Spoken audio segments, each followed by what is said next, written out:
Welcome to my new podcast. I am Virginia Purelight. This podcast has been in the works for a while now. I think I got a download or something, and it was like, you need to do this personal podcast of you.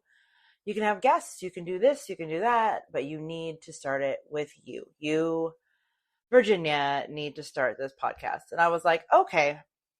And did it start? No. I kept putting it off, and I kept being like, oh, maybe this time or that time. And it is just now so loud that I just can't stop anymore. I was like, oh, maybe I want to do it all on video. Maybe I'll just record it on audio. And you know what? I'm just going to do whatever feels good. Like, there'll be, most of them probably will be audio voice because it gives me more freedom and flexibility in myself to be able to just record wherever and whenever. Some of them probably will be on video. You can see my face and be like, oh, that's really cool. I know most people just listen to audio versions of podcasts, even on YouTube. So, it's going to be all accessible to everyone. Also, I will be not editing any of this, any of my ums or any of that. I'm just going to wing it. It's going to be raw. It's going to be real. And it's probably going to be full of a lot of wisdom and awesomeness. And there's going to be ones that will be on topics and ones where I am just talking, or ones where it's just literally a download and I'm just saying what is really coming to me at the time and sharing that. So it could be all a bunch of different. I am just so grateful that I have started this and I am here to do it. So thank you so much for being here and just listening along. Some of you know me, some of you don't. A little bit about me. I am 43. I'll be 44 in less than a month and a half. And in human design, I am a 6'2". So I am in my roof phase at the time until the 50s come. But I have recently realized that the 40s of the sixth line is that second half is really intense and kind of different than my 30s of being on the roof. And I'm really noticing the wisdom that has come with a lot of this, even in my first 30 years, the wisdom of that, but the thing of not wanting to share it due to the fact of I'm going to get in trouble or someone's going to murder me. That was a very big thing in a lot of my lives and past lives, and a lot of things like that, was that I was definitely murdered for being big, for being bold, for speaking, for being very wise, being that person that was showing up in that manner. And in this human experience that I am experiencing at this moment, it has been the biggest theme. And there's just so much to unpack with that. But part of this podcast is just really me sharing that light, that wisdom, that guidance that I have. And if it can help one person, then I am 100% here for it. I live in Colorado. I actually lived in California, though, until I was 40. I never left. I left my hometown, per se, to a town that was 40 minutes away. So I basically stayed in the same area. I was bipolar. I diagnosed at 19 years old, and then I found EFT tapping. And through that, I was able to, I guess you could say, and so many people say eradicate. Some people say put it in remission, or whatever it was. Some people say it didn't even exist. There's a lot of aspects to it that I very much agree. There are so many things around it. But regardless of what it is, I was able to remove it from my identity, because when I was diagnosed, it was like I sighed and everyone around me sighed.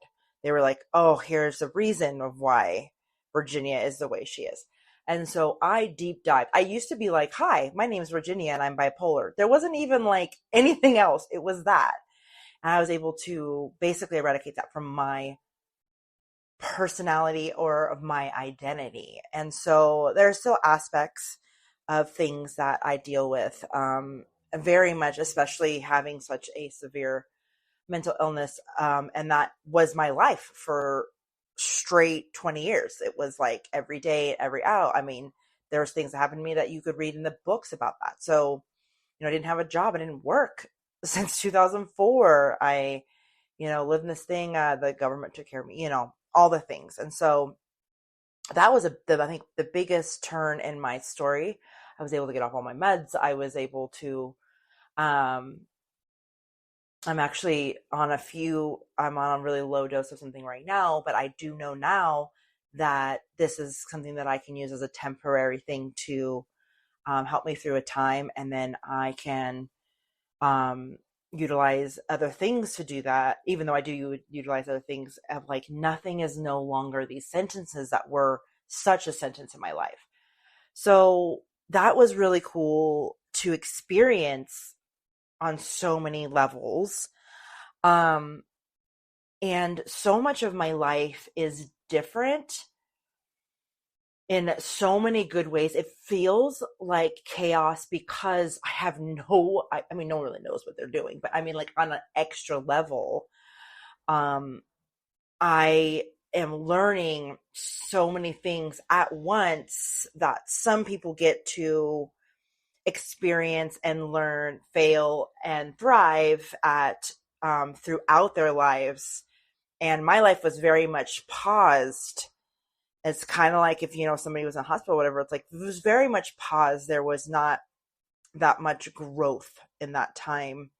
There was just fear and surviving and hoping not to be locked up in a hospital. So it, that might come out in this too, but I am doing things I never thought I could do. I am going forward and I am like, like terrified, like out of my mind, like terrified. Each time I go and do these things, so terrified.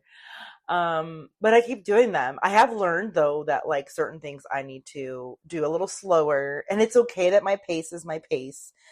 Due to the nervous system being like, there's a million tigers and we're gonna die. So, it's very much a learning process in what I'm doing, but I am learning that I am super cool. And never said I wasn't, but like the deconditioning, the going through spirituality and coming back out to, we're doing the human experience at the same time. Learning that I'm completely not separate from source and everything is pretty much destruction or whatever. And it's like what we're choosing to learn on this planet or what we're doing in this lifetime is very unique from other people's. And that sometimes certain things that are meant to be really good can actually make you really sick because you're so afraid to mess up these things that are told to you that are good. So, that's another thing that I've been learning on my journey too, of like, okay, what resonates with me? Not this person down the street, not my partner, not my best friend, not that these people that I've seen or these people that I follow or that I admire or whatever. What is it for me?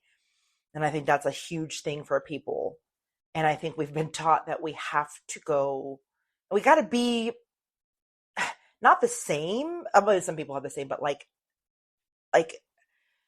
to fit into certain things. And then there's a danger of not fitting in. I mean, back in the day when we were surviving in, the forest with the tigers and stuff like that, if we did not fit into, there was the real deal of being kicked out of the tribe, and then your survival was very much more limited. So I guess coming to grips that is not our time right anymore. We have I'm living in a different, and I probably lived then too, but now it's different.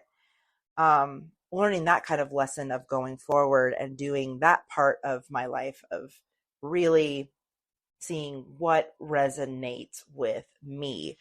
when it comes to pretty much anything that goes. My body will tell me, and some people's, spleen will tell them, and some people's, other things, got to get out of our heads into our bodies. But sometimes we got to be in our heads too, because if we're too much in our bodies, it's got to be that balance. So these are just all, I guess, little tidbits of things that I've learned on my journey. But over the last, I think, 3 years have been such a crazy, beautiful, intense, scary, ridiculous, magical ride. And I really just want to, in a lot of ways, share my story, share things, even answer questions if needed, from, my point of view, and just give people something to respond to even like just think about, or just see if that is something that will resonate with them. And sometimes when people say something, it will resonate, but not like in the way that they do it, but like what they're doing can be beneficial to the other person. So by me not talking, by me just keeping everything to myself, or not having it have a way to be accessed, I think is a disservice. And so by doing the podcast, this just gives me a chance to just yap, to just go and, really get some of that stuff out there, and it can maybe find the right person at the right time. So I am just so grateful to be here. And like I said, it could be different episodes. I could put out a whole bunch, and then there could be a little break and whatever. I'm just going to use my way of, when it comes, and I'm going to share, and I'm going to, put that out into the world, use my throat, use my voice, in a way of, does it resonate with you? If not, no worries, of just being some kind of light and help in this world. So if you are down for any of that, stay tuned, follow, subscribe. I don't even know what you do on the podcast. Subscribe to it, and the new episodes are coming out. And if you're listening to an episode and you're like, I don't even know what she's talking about, this does not resonate, skip it, turn it off. Wait for the next one. If that one resonates, great, and then maybe later you're like, oh, I listened to that one and didn't resonate then. I remember that. Go back and listen to that one then. All of it is great. So, again, thank you for being here, and just stay tuned for all the authentic, magical, who knows what's going to come from this podcast. So I am hoping everyone has a beautiful now, and I will be putting some more stuff out soon.